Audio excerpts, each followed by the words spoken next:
the MRI, yeah.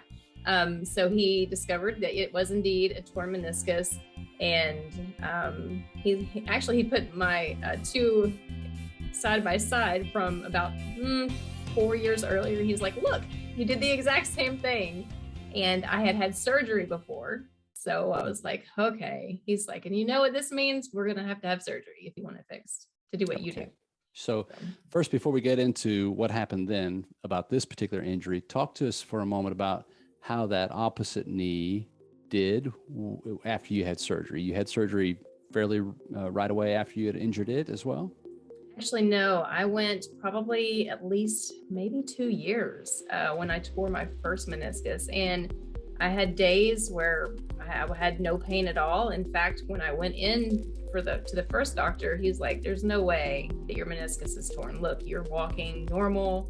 I'm like, okay, but it would flare up when I would do certain exercises and running sometimes, sprinting. I would be knocked out for days just because it would flare up again. But initially that one had swollen too and bruised badly, and I had no idea at that time. I didn't go to the doctor immediately for that one. I see. Okay. Was it also the type that came on with a sudden activity, kind of like you getting out of the car quickly for this current problem? That one had actually, I was doing box jumps. Okay. Yes. So a mixture of that and continuing to do some sprinting probably wasn't the best thing to do. Okay. So ultimately you were guided to decide, okay, let's go through with a meniscectomy, taking part of the meniscus out. Yes, because I just knew that I was often held back from continuing exercises that I thought I had to do in order to be fit. Yes. Okay. Yeah. Gotcha. All right. And so that's in your mind, I assume, when you're trying to take care of this current one or make the best decision for the more recent injury. Yes. I just thought, well, we're going to go through this again. Yeah. Okay. Jason, I was just going to interject. Have any complications? Yeah, please do. Sorry. Betsy, I was just going to interject real quickly. That's when Emily was going through therapy for her left knee injury back in 2014. That's when we actually met for the first time. I understand. And I was not doing MDT type approach. I was doing more traditional therapy. I felt very comfortable doing spine stuff, but at that point in time, I really didn't feel comfortable doing the extremity approach with the MDT. Gotcha. So I did all kinds of great, normal physical therapy with Emily for maybe 4 to 6 weeks. Right. And it had happened about 2 years prior. So I hadn't gone with it a long time.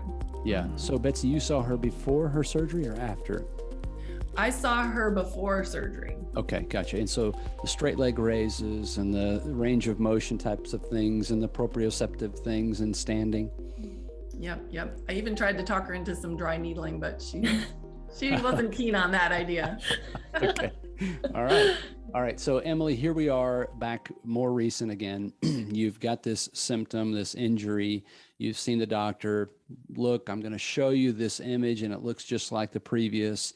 Was that kind of a nail in the coffin where you thought there's just, okay, it makes sense to me that I'm going to have surgery if I plan on being active again? Yes, absolutely. I mean, for all I knew, I was broken and this was the way to fix it. So that's kind of how I felt. And, he was just like, if you want to do these things that you do, pistol squats, squatting heavy, deadlifting, then you're going to have it fixed. Okay. All right. So hear the entire episode for free on iTunes, Spotify, other favorite podcast players, or go to mechanicalcareforum.com.